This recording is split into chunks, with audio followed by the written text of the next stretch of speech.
स्वागत है आपका एक्सप्लेन गुरु में।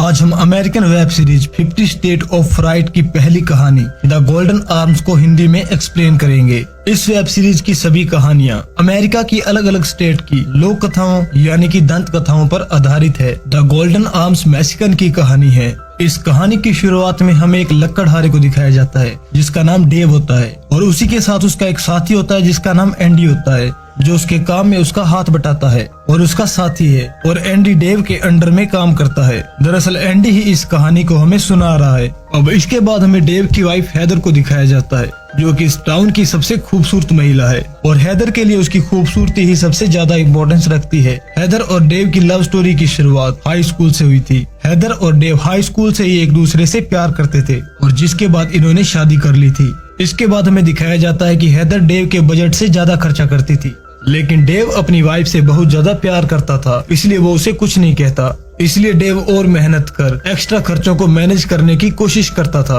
और एक दिन हैदर डेव को बिना बताए एक एक्सपेंसिव गोल्ड चेन ले आती है जो कि उनके बजट के बिल्कुल ही बाहर होती है, लेकिन तब भी डेव उसे बोलता है कि वो कुछ ना कुछ करके इसे मैनेज कर लेगा। अब कुछ दिनों बाद दिखाया जाता है कि तबीयत खराब होने की वजह से एंडी काम पर नहीं आता और इसलिए डेव को पेड़ काटने के लिए किसी की हेल्प चाहिए थी। इसलिए डेव हैदर के पास आता है और वो उसे पेड़ काटने में हेल्प करने के लिए कहता है। अब आज डेव और हैदर को एक मीटिंग में भी जाना था जहां ये दोनों फंड रेजिंग कमेटी के भी मेंबर थे और हैदर उस मीटिंग में जाने के लिए तैयार भी हो गई थी। और इसके बाद डेव हैदर से कहता है कि अगर तुम मेरी पेड़ काटने में हेल्प करोगी तो हम दोनों टाइम पर मीटिंग में पहुंच जाएंगे। और इसके बाद हैदर डेव की हेल्प करती है, लेकिन यहाँ पर हैदर काम पर बिल्कुल भी ध्यान नहीं देती। लेकिन तभी डेव देखता है कि हैदर का ध्यान बिल्कुल भी काम पर नहीं होता और उसने उस रस्सी को भी सही से नहीं पकड़ा है जिससे पेड़ को सही डायरेक्शन में गिराया जाएगा। और तभी डेव उसे रस्सी को टाइट से पकड़ने के लिए कहता है और अब डेव के कहने पर हैदर रस्सी को सही से पकड़ लेती है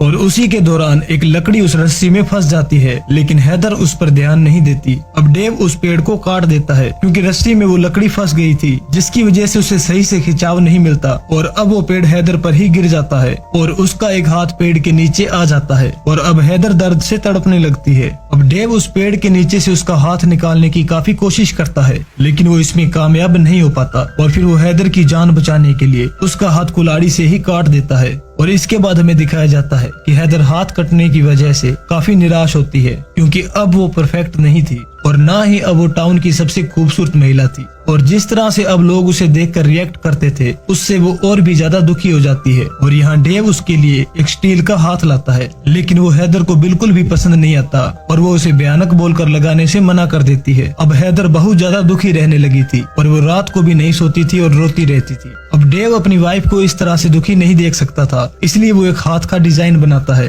और हैदर को भी वो हाथ का डिजाइन काफी पसंद आता है, लेकिन वो डेव को बोलती है कि वो हाथ उसे स्टील का नहीं बल्कि गोल्ड का चाहिए। डेव उसे बोलता है कि वो गोल्ड का हाथ अफोर्ड नहीं कर पाएगा क्योंकि उसके पास इतने पैसे नहीं है। अब हैदर गोल्ड का हाथ लाने के लिए उससे जिद करती है और ज्यादा कहने पर डेव भी मान जाता है। अब डेव अपनी प्रॉपर्टी को गिरवी रखकर और एक ट्रैक्टर बेचकर गोल्ड खरीदता है और फिर वो हैदर के लिए गोल्ड का हाथ बनाता है। अब हैदर उस गोल्ड के हाथ को लगाकर काफी खुश होती है और अब वो पहले की तरह लाइफ जीना स्टार्ट कर देती है क्योंकि अब वो सोने के हाथ के साथ और भी ज्यादा खूबसूरत दिखने लगी थी। और एक दिन एक लड़की उससे पूछती है कि क्या तुम प्रिंसेस हो और ये गोल्डन आर्म्स तुम्हें किसने दिया है, जिस पर हैदर कहती है कि ये गोल्डन आर्म्स मेरे प्रिंस ने दिया है। हैदर हमेशा से एक प्रिंसेस की तरह जीना चाहती थी और ये उस गोल्डन आर्म्स की वजह से वापस से पॉसिबल हो गया था। लेकिन कुछ समय बाद हैदर बीमार हो जाती है और डॉक्टर उसे बताता है कि उसे पुल्मोनरी गोल्ड डिसीज हो गया है और जब तक वो गोल्डन आर्म उसकी बॉडी से अटैच रहेगा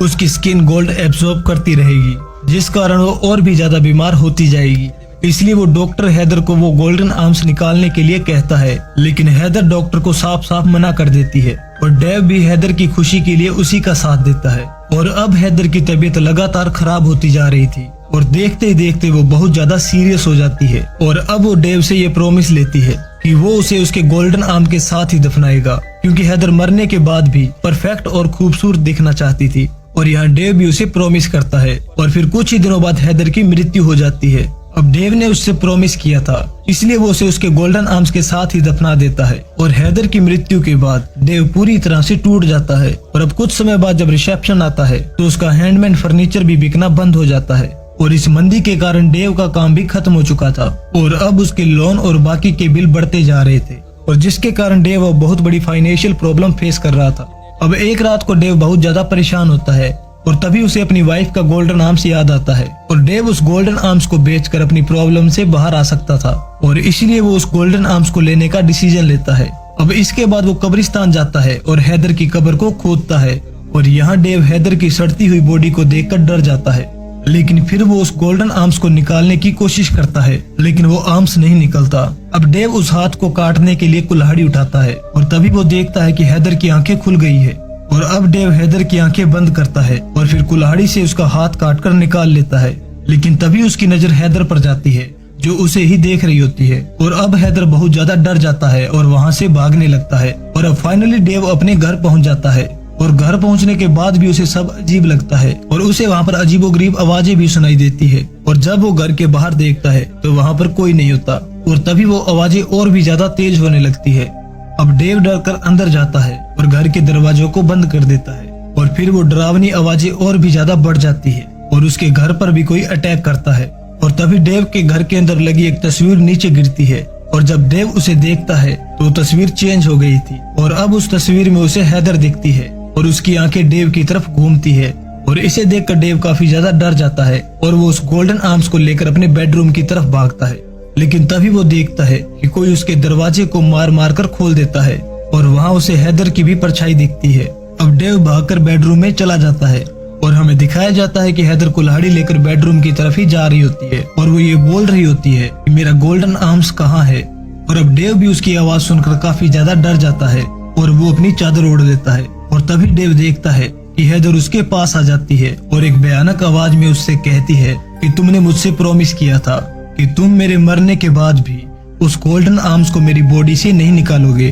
और तभी डेव डरते हुए उस गोल्डन आर्म्स को उसे दे देता है और हैदर भी उस गोल्डन आर्म्स को लेते ही वहाँ से चली जाती है और अब वहाँ पर सब शांत हो जाता है और डेव जैसे ही उस चादर से बाहर निकलता है लेकिन तभी वहाँ पर हैदर आ जाती है और एक कुल्हाड़ी से उसका गला काट देती है जिससे डेव की भी वहीं पर मृत्यु हो जाती है। और इसके बाद हमें दिखाया जाता है कि डेव और हैदर की डेड बॉडी उनके बेड पर इस तरह से लेटी हुई है जैसे वो दोनों सो रहे हों। और इसके बाद एंडी हमें बताता है कि डेव को किसने मारा इसके बारे में पुलिस पता नहीं कर पाई, लेकिन सभी को ये पता था कि डेव को किसने मारा है। और इसके बाद वहाँ के लोगों ने हैदर को वापस से उसके गोल्डन आर्म्स के साथ दफना दिया और हैदर के बाजू में ही उन्होंने डेव को भी दफना दिया। और इसके बाद एंडी कहता है कि हैदर आज भी वहाँ पर इंतजार कर रही है कि कोई आए और उसका गोल्डन आर्म्स ले और वो उसे भी मृत्यु के घाट उतार दे। और इसी के साथ इस कहानी का अंत हो जाता है। अगर आपको ये वेब सीरीज पसंद आए तो वीडियो को लाइक करना ना भूलें और चैनल को सब्सक्राइब करना ना भूलें, क्योंकि हम ऐसे ही आपके लिए वेब सीरीज और मूवीज की स्टोरी लाते हैं। इसलिए दोस्तों अपना प्यार और सपोर्ट जरूर दिखाएं।